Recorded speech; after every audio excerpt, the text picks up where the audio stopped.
Olá pessoal, estamos aqui em mais um vídeo do nosso canal Conhecendo a Escritura.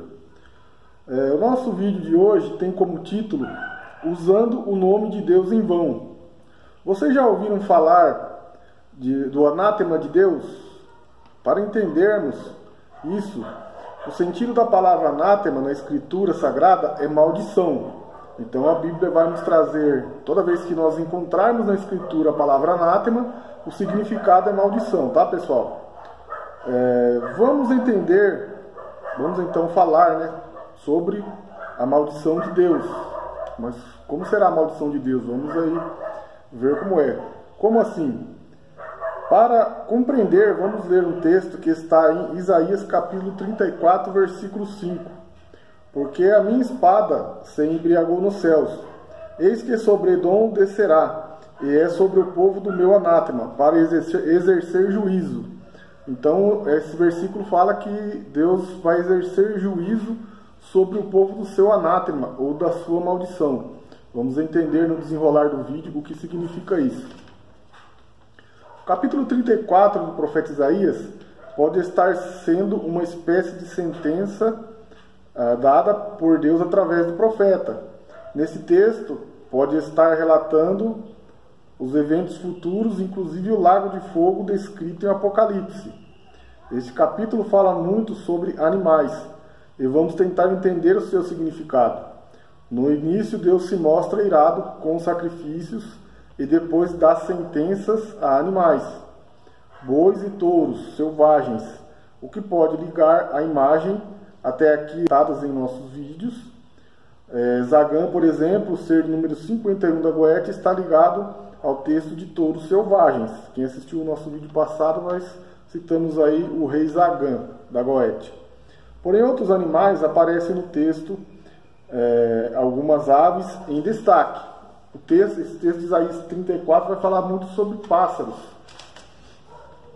Vamos ler Isaías 34:11. E a coruja possuirão, e o bufo e o corvo habitarão nela. Ele estenderá sobre ela o seu corpo de confuso e nível de maldade. Alguns desses animais são citados nos Grimons. Vamos conhecer alguns deles. Estolas ele é apresentado como um príncipe, tá pessoal? Ele é o ser de número 36 da Goétia, governa 26 legiões. Ele aparece em forma humana ou como uma coruja. Olha que interessante, ele entra no texto. Então a forma que aparece um ser da Goethe, ou que eles alegam ser daimons, aparece na forma de uma coruja. Um demônio do dia. Nesse vídeo, não colocaremos a posição zodiacal e nem elementos, porque não é necessário, tá pessoal? No vídeo passado a gente explanou aí posição zodiacal, entre outras coisas, mas esse a gente vai simplificar um pouco mais. O destaque desse ser, que o texto de Isaías fala sobre príncipes, Isaías 34:12. Eles chamarão o reino e seus nobres, mas nenhum haverá, e todos os seus príncipes não serão coisa alguma. Então aqui está falando sobre nobreza, sobre sentença a nobres. Talvez acharíamos que essa sentença poderia ser dada a reis ou príncipes da época, mas não. Possivelmente são esses seres espirituais aí, tá pessoal? Raon é um conde. Ele é o ser de número 40 da classificação Goethe. Ele governa 30 legiões, aparece como um corvo e também em forma humana.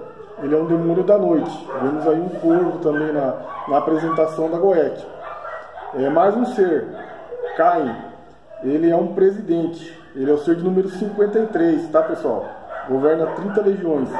Aparece como uma ave ou forma humana. É um demônio da noite. 65. Andrealpos é um marquês, governa 30 legiões. Ele aparece na forma de um pavão e forma humana. Ele é um demônio da noite. Malpas, ele é o ser de número 39, ele é um presidente. Ele governa 40 legiões. Ele aparece na forma de um corvo ou humana, é um demônio da noite. Olha que interessante, mais adiante nós vamos ver uma questão textual de Isaías que vai falar sobre os demônios da noite. Há outras duas aves na lista da Goétia. O ser número 37 é Fênix, aparece como um pássaro de fogo. Nós vamos falar em outros vídeos aí sobre lendas, de onde surgiram lendas, né? E Fênix vai entrar nesse vídeo. assim como unicórnios, sereias, tá? Aparece como um pássaro de fogo, né? É uma possível origem da lendária ave fênix. O ser de número 44 é Shax, que aparece como uma pomba de fogo. Também vemos aí a citação desses seres espalhados nos grimórios. Possivelmente as lendas aí, situações que conhecemos como criações, elas fizeram parte de culto dentro do santuário. Interessante, né, pessoal? As aves aí descritas, além de estar no texto em forma de aves, também estão em forma de nobres, né, o que concilia com o texto de Isaías 34. A parte mais importante desse vídeo a ser entendida é o anátema de Deus, pois por toda a Bíblia Sagrada, o Criador não pode ser comparado a nenhuma criatura, mas como o rei Salomão pode ter criado a maldição ou anátema sem conhecer a fisionomia do Criador? Apesar de aparecer a ele em 2 vezes através do seu sonho, o que ele usou para criar esse anátema. Por isso que apresentamos o alfabeto sumério em nossos vídeos, pois ele pode ter quebrado as regras dos 10 mandamentos, uma delas usando o nome de Deus conhecido pelo tetragrama. Então o nome de Deus é conhecido por 4 letras, tá, pessoal? YHWH, que no hebraico é Yud, Re, Vav, Re. É muito conhecido aí para o pessoal que estuda sobre a questão do nome de Deus, tá? Criando um selo contendo o nome de Deus e possivelmente muitos outros nomes no mesmo selo.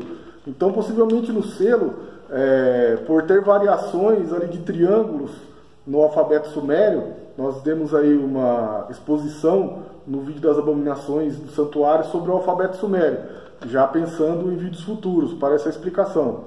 Então precisamos entender que em um só selo ele pode ter colocado diversos nomes. Aí vamos entender no desenrolar do texto como ele conseguiu essa façanha. Em 1 Reis, versículo 11:41, cita um livro dos Atos ou Feitos de Salomão, que pode ter sido dividido em grimórios e outros relatos do rei. Um deles que pode nos trazer a compreensão da quebra do mandamento em não usar o nome de Deus em vão, pode ser um texto chamado Testamento de Salomão. Existe um texto chamado Testamento de Salomão, a qual vamos explicar um pouco aqui o que ele fala, e esse texto pode dar essa explicação da quebra do mandamento ali de não usar o nome de Deus em vão, uma forma que ele usou para usar o nome de Deus em vão em forma de escárnio.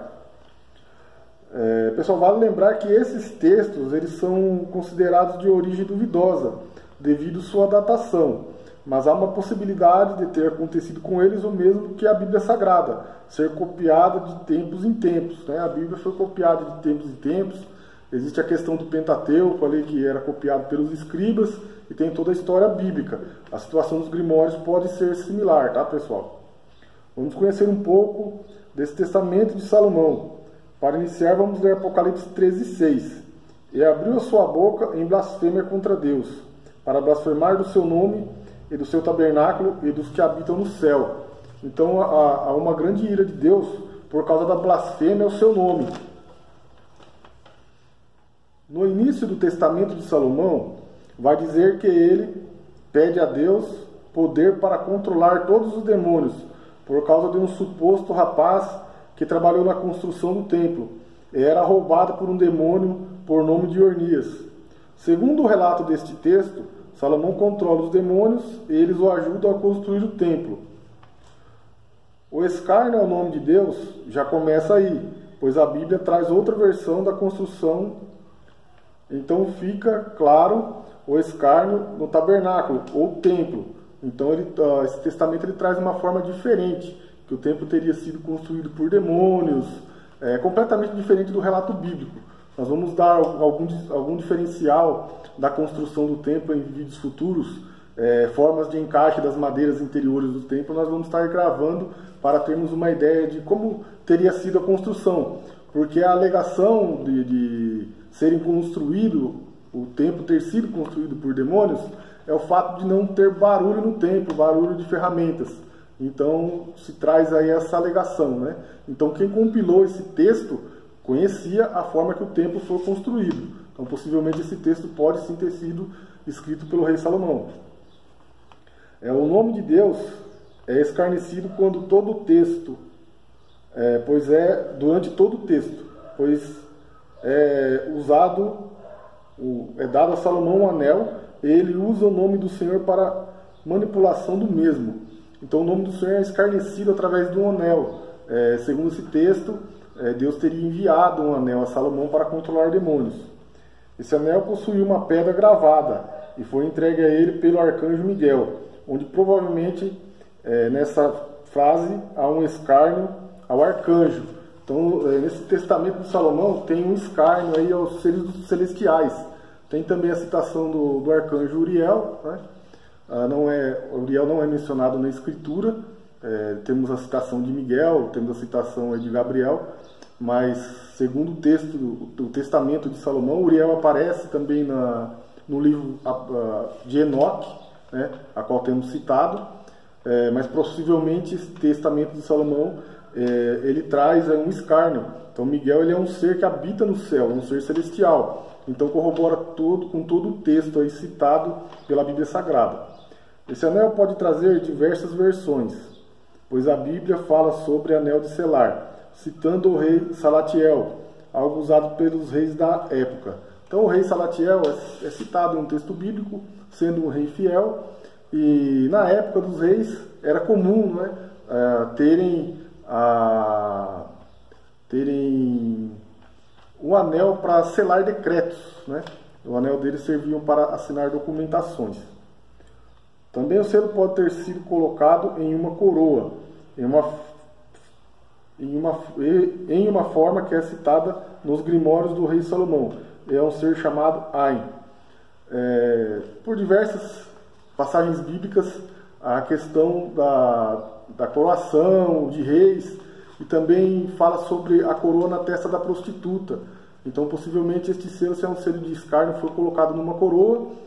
Também tem a questão que vamos apresentar aí sobre o selo, de outras formas que ele foi utilizado, e com certeza isso foi edificado para provocar mesmo a ira de Deus. Vamos apresentar aqui um outro ser, Ain. Mas antes de descrever a forma de Ain, vamos ler Apocalipse 17, do 3 ao 6. Nós vamos apresentar este ser aí e vai nos trazer uma clareza muito grande sobre alguma situação aí. Ele levou-me em espírito a um deserto, e vi uma mulher assentada sobre uma besta de cor de escarlata, que estava cheia de nomes de blasfêmia, e tinha 7 cabeças e 10 chifres. E a mulher estava vestida de púrpura e de escarlata, e adornada com ouro e pedras preciosas, e pérolas, e tinha na sua mão um cálice de ouro, cheio das abominações e da imundícia da sua fornicação. E na sua testa estava escrito o nome, Mistério, a Grande Babilônia, a mãe das prostituições e abominações da terra. E vi que a mulher estava embriagada do sangue dos santos e das testemunhas de Jesus. E vendo-a eu, maravilhei-me com grande admiração. Curiosamente aparece no testamento de Salomão um demônio chamado Ornias, e que toma forma de uma bela mulher. Então a questão da prostituta, da mulher montada na besta, pode ser a questão das formas demoníacas e a junção delas, né? Então defendemos aí que o selo também pode conter a unificação dos demônios para a adoração à besta. Antes de continuarmos com Ornias, vamos descrever Ain. Ele é o 23º ser na lista de 72 demônios. Ele é um duque, é mais um ser que aparece aí como forma de nobre, né? O que pode estar ligado ao texto aí de Isaías. Governa 26 legiões, aparece na forma de um homem com 3 cabeças, uma de serpente. Essa aqui é um destaque, viu, pessoal? Uma das cabeças desse ser, ele tem cabeça de homem, com 2 estrelas na testa. Pode estar em sua testa o pentagrama e o hexagrama, sendo aí o hexagrama feito por Salomão, e ele, como andou, cultuou Moloque, que era a estrela de Renfã, e ele usou, conhecendo, né, com a sua sabedoria, conhecendo toda essa situação e criando um novo selo a partir do primeiro. E a outra cabeça, ele aparece, possivelmente, possui as questões zodiacais, né? A outra cabeça dele é uma cabeça de serpente, tá, pessoal? Tem a questão zodiacal por trás dele, né? Toda igual os outros seres, todos os seres da Goétia tem as questões citadas no vídeo anterior, que a gente falou sobre os 10 reis. Na Goétia, os seres aparecem com mais de uma forma. Assim também é no Testamento de Salomão. Voltando ao demônio Ornias, esse possui até 3 formas e chama Beelzebu para conversar com Salomão. Segundo o relato do Testamento de Salomão, Ornias traz Beelzebu para conversar com o sábio. E assim vai acontecendo durante todo o texto. E o anel é colocado no peito dos demônios para controle dos mesmos, segundo o texto. E, curiosamente, nesse texto, ele fala no nome do Senhor. Ele expulsa, conjura, ou seja, chama esses demônios e os expulsa usando o nome de Deus. Seria a forma de escárnio, né, pessoal? No desenrolar do Testamento de Salomão, aparece Ornias, Beelzebu, Asmodeu ou Asmodai. No próximo vídeo nós vamos dar um destaque a essa diferença de nomes, porque isso pode estar ligado a vogais e consoantes do alfabeto hebraico para a edificação do selo. E um demônio feminino chamado Onoskeles. Quero dar um destaque a Onoskeles, que ele pode ser a famosa Lilith, ou o cabeça do selo. E nós vamos falar isso em vídeos futuros pela letra O, que aparece talvez no círculo do pentagrama, do hexagrama, pois o hexagrama é edificado e tem um círculo em volta. Pode ser a inicial letra O do demônio Onoskeles. Onoskeles é um demônio feminino, lério e ao suicídio. Aparece como um sátiro, assim como Ornias. Nós não falamos antes que Ornias era um sátiro, mas os sátiros eles são conhecidos aí na mitologia grega. Eles são metade animais e metade humanos. Tem aí o deus Pan, que é metade bode e metade homem. Tem a questão aí também do famoso Baphomet, que tem misturas, né, de animais com seres humanos, ok? Impressionante, em Isaías 34:14 diz: as feras do campo se encontrarão com as feras da ilha, e o sátiro chamará o seu companheiro. Então, essa questão de um sátiro chamar o seu companheiro pode estar ligada a esse testamento de Salomão, que um demônio chama o outro através da questão do anel. Então se encaixa aí com o anátema de Deus, ou seja, a maldição de Deus, o nome do Senhor sendo usado em vão, tá, pessoal? Vamos ler de novo, que esse aqui é interessante. As feras do campo se encontrarão com as feras da ilha, e o sátiro chamará o seu companheiro. E os animais noturnos, ou seja, animais noturnos, algumas traduções falam espanto noturno ou espectro noturno. O Salmo 91 fala, porque na oração fala não temer espanto noturno, né? E o que seria espanto noturno? São demônios. Em uma tradução específica, não me recordo qual, durante as nossas pesquisas, é citado o nome de Lilith. Então Lilith está ligada a uma lenda de ser a primeira mulher de Adão, pode ser Onoskeles, sendo o mesmo ser, são demônios de invocação sexual. Por isso apresentamos aí a cama no vídeo das abominações no santuário. Pode ter sido feita no santuário, nas recâmaras secretas, invocação de seres, através de coisas conhecidas aí na magia, como projeção astral, entre outras coisas. Lilith está ligada a sexo com entidades. Curiosamente, ela é mãe de mil demônios masculinos e 1000 femininos, os íncubos e os súcubos. Então Salomão teve 1000 mulheres, provavelmente ele teve essa ideia de mirabolante de agregar as suas 1000 mulheres em forma masculina e feminina, tá, pessoal? Há muito mais informações por trás da famosa estrela de Davi, ou selo de Salomão, do que se imagina. Então por trás do famoso selo de Salomão há muitas coisas aí desconhecidas, mas pesquisando um pouco mais, pode ter potencializado a idolatria através do selo, pois normalmente uma quebra de mandamento através de um ídolo é fazer imagem. Ele conseguiu, através de uma imagem, colocar duas questões: o fazer imagens, a adoração, e a quebra do mandamento de usar o nome do Senhor em vão. Com certeza este é um selo de controle ou invocação de seres espirituais, escarnecendo e usando o nome de Deus em vão. Futuramente vamos abordar o que este selo pode estar causando atualmente, tá, pessoal? Este selo ele é usado em muitas religiões. Nosso destaque aí, que eu sou da fé evangélica. Tivemos algumas questões com alguns líderes, algumas discordâncias, mas pesquisando um pouco mais, na minha opinião, pelo menos na fé evangélica, isso não poderia estar sendo usado como símbolo, tá, pessoal? Respeito todas as opiniões, mas isso é uma pesquisa séria, pois muitas das vezes vemos aí a igreja evangélica que critica outras religiões por causa do uso de determinados símbolos. Então, mediante a Bíblia Sagrada, símbolos para a igreja primitiva e na igreja, pelo menos na minha opinião, na igreja evangélica atual, deveriam ser proibidos, tá? Obrigado a todos. Temos o nosso link de venda do livro A Maldição de Salomão na descrição, tá, pessoal? Se você se interessar pelo nosso livro aí, clica na descrição e compre o nosso livro. Também tem na página do Instagram, Natanael Corrêa, lá no meu perfil tem o link do livro. Se você gostou, se inscreva no canal, compartilhe este vídeo, dê o seu joinha, avalie tudo com sabedoria, tá, pessoal? Pois o nosso objetivo não é criticar religiões, é trazer conhecimento bíblico. E o objetivo sempre da igreja tem que ser do povo se chegar a Cristo, reconhecer o Senhor Jesus como seu único e suficiente Salvador e obedecer às regras da palavra. Mas infelizmente, atualmente, muitas regras da palavra estão sendo desobedecidas. E a questão do simbolismo é uma delas. Muito obrigado a todos, um forte abraço, continue nos seguindo aí nas redes sociais e muito obrigado a todos pelo apoio, tá, pessoal?